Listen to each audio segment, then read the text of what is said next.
La actualidad sin rodeos.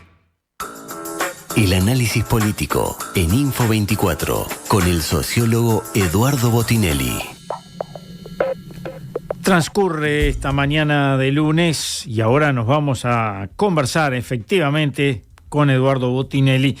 Ustedes saben que en estos días se están discutiendo algunos proyectos de ley que, en la Cámara de Diputados generan algunas controversias porque el oficialismo, el Frente Amplio, no tiene la mayoría en la Cámara de Diputados y eso genera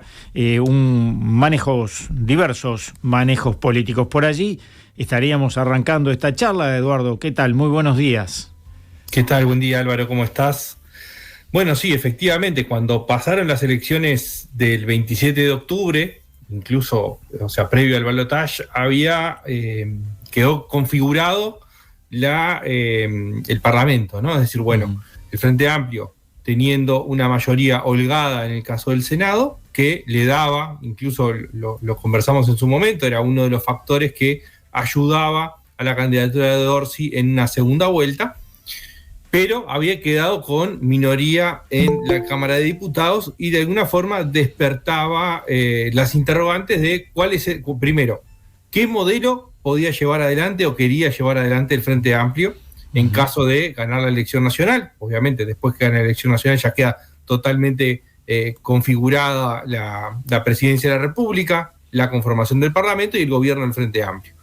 Y ahí, básicamente había dos opciones, tanto en el trayecto hacia la campaña en la segunda vuelta como después de haber ganado, y básicamente las dos opciones eran o generar una coalición con algún partido de lo que hoy es la oposición, o generar la búsqueda de acuerdos puntuales en la negociación entre oficialismo y oposición, o conseguir votos para aprobar proyectos de ley. El camino elegido por el Frente Amplio, o dentro de las posibilidades que existían, también no necesariamente tiene que ser algo que haya elegido, sino también cuáles son las condiciones que están dadas para llevar adelante acuerdos más de largo plazo, llevaron a la idea de tener que negociar en cada uno de los proyectos. Entonces, lo que vemos es que esto, de alguna forma, afecta a la gobernabilidad, que tiene posibilidades de acuerdo, sin dudas, porque hay distintas opciones, pero que estos primeros días muestran que esas dificultades van a aparecer en el día a día y en una negociación permanente en el Poder Legislativo. Y también hay otro punto que tiene que ver con, una necesaria mejora de sintonía para lograr una mejor ecuación entre el Ejecutivo y el Legislativo, ¿no? Es decir, esto lo vimos también en el gobierno pasado, ¿no? Es decir, iniciativas del Poder Ejecutivo que manda al Legislativo sin el debido tratamiento, en la negociación previa, que, logre avances antes de llegar al Legislativo en términos de negociación. Porque ya el envío de un proyecto de ley es parte del proceso de negociación. No es lo mismo que el proyecto de ley enviado por el Poder Ejecutivo llega sin conocimiento previo de la mayoría del Frente Amplio o sin conocimiento previo de parte de la oposición o con quien se quiere negociar, a que haya una negociación previa. Eso es parte también de este proceso nuevo para el Frente Amplio y que, aunque no es definitivo, ni mucho menos, recién vamos 3 meses y está como tratando de acomodarse esta nueva circunstancias de gobierno para el Frente Amplio, dejan al descubierto, sí, que hay diferencias sustanciales entre gobernar con mayoría propia o construidas con una coalición respecto a gobernar sin la mayoría y la necesidad de la negociación permanente proyecto a proyecto, ¿no? El Frente Amplio no tiene experiencia en gobernar en coalición, es decir, generando un acuerdo de largo plazo, sea coalición de gobierno o sea una coalición parlamentaria, porque siempre se sustentó en una mayoría propia que además estaba asociado a una fuerte disciplina partidaria, ¿no? Es decir, si nosotros buscamos los 15 gobiernos del Frente Amplio, entre 2005 y 2020, son puntuales los eventos donde la disciplina partidaria se rompió. Es decir, fueron algunos muy trascendentes, sí, otros de menor relevancia en términos de su resultado, pero la enorme mayoría de los proyectos de ley iniciados por el Frente Amplio en el Legislativo o iniciados a propuesta del Poder Ejecutivo fueron aprobados con la mayoría del Frente Amplio, ¿no? Bueno, eso cambió. No tiene esa mayoría cuasi automática que tenía de funcionamiento cuando tenía la mayoría parlamentarias propias en las dos cámaras. Una analogía habitual en la política es con el fútbol, ¿no? Y hay equipos que se dice no saben ganar, no saben remontar los partidos si van perdiendo. El Frente Amplio, decías, no está acostumbrado a gobernar sin mayoría. ¿Los gobiernos blancos y colorados sí están acostumbrados a manejarse sin mayorías? Bueno, la diferencia sustancial está justamente en cómo se ejecutaron las negociaciones para crear gobierno, si se quiere, ¿no? Entonces, ahí lo primero es que en general es más fácil construir una coalición para un gobierno que buscar las mayorías caso a caso. Y en el caso de blancos y colorados, post-dictadura, y quitando incluso el primer gobierno post-dictadura, el Sanguinetti, porque tenía una serie de elementos que hacen difícil la comparación, porque era la salida de la dictadura, porque había unos procesos de negociación distintos. Bueno, generar una coalición legislativa o una coalición de gobierno, hay acuerdos macro de participación, hay una negociación que es más profunda, hay apoyos recíprocos, ¿no? Es decir, bueno, está bien, si hacemos un acuerdo significa que va a haber apoyos en los primeros años, sacando el último periodo de la calle Pou, eran dos partidos. Bueno, un partido impulsa una agenda y el otro lo va a apoyar y viceversa, y en otros no habrá acuerdo.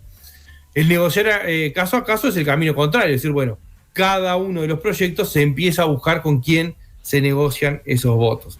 Claro. Y efectivamente, blancos y colorados tuvieron una experiencia que les fue positiva en la generación de coalición en los gobiernos de la Calle Herrera, en el segundo de Sanguinetti, en el gobierno de Jorge Valle, incluso en el último caso de Jorge Valle, en un momento, a partir de la crisis del 2002 y de diferencias importantes entre el Partido Nacional y el Partido Colorado, el Partido Nacional retira los ministros del Poder Ejecutivo, pero mantuvo la coalición en el Legislativo, ¿no? Entonces, de alguna forma, sostuvo al gobierno avanzando en la agenda en el medio de ese periodo complejo, ¿no? Claro. Y en el caso del último gobierno, fue una coalición que fue mucho más heterogénea, que derivó en parte de una necesidad o de un acuerdo mínimo de coalición electoral para obtener el triunfo, pero también se construyó una coalición legislativa y en parte también una coalición de gobierno.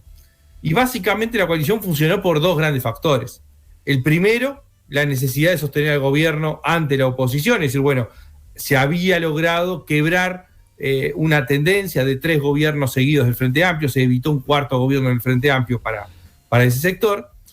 Y por otro lado, ayudó sin duda la pandemia en el medio generó algunos acuerdos muy concretos y la necesidad de defender al gobierno, pero por otro lado también el manejo muy presidencialista y en parte de imposición por parte de la calle Pou, claro, que le funcionó porque ejerció el poder con mucha potencia, ¿no? Es decir, bueno, esto que hablábamos al arranque, ¿no? La necesidad de que el Ejecutivo también aceite un poco los mecanismos con el Poder Legislativo, es algo que estaba presente en el gobierno anterior. La forma en que el Poder Ejecutivo mandaba los proyectos y que generaba ruido, pero con una fuerza o una impronta que permitía que se terminaran aprobando los proyectos de ley.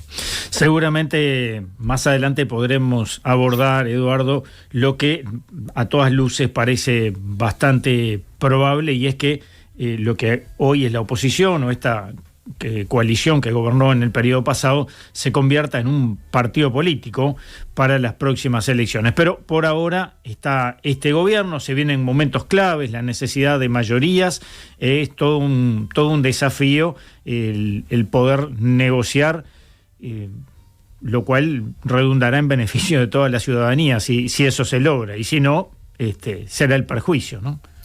Bueno, sí, efectivamente, o sea, tanto en el caso del Poder Ejecutivo como en la bancada del Frente Amplio, estos primeros pasos dan aprendizajes, ¿no? Y se vienen instancias muy importantes para el gobierno. Está el tema de la caja profesional, que sigue en discusión. Hay algunas otras leyes relevantes para el gobierno. El tema de la rendición de cuentas, que ya generó más fricciones de las esperadas previamente, pero centralmente el tema del presupuesto quinquenal.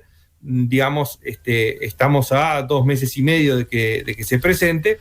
Bueno, ahí vamos a ver efectivamente cómo, qué aprendizajes se han agarrado y cuáles son las posibilidades de acuerdo que el gobierno o el Frente Amplio tiene en esta instancia, ¿no? Todo esto necesita la negociación necesaria, que aparece por momentos un poco más compleja y más dura de lo inicialmente previsto, incluso por los propios actores, ¿no? Es decir, cuál era la percepción que había previa, con algunas posiciones que están siendo muy duras de la oposición, que necesitan la respuesta del oficialismo para ablandar un poco esas posiciones, si se quiere llegar a buen puerto con estas instancias claves para el gobierno.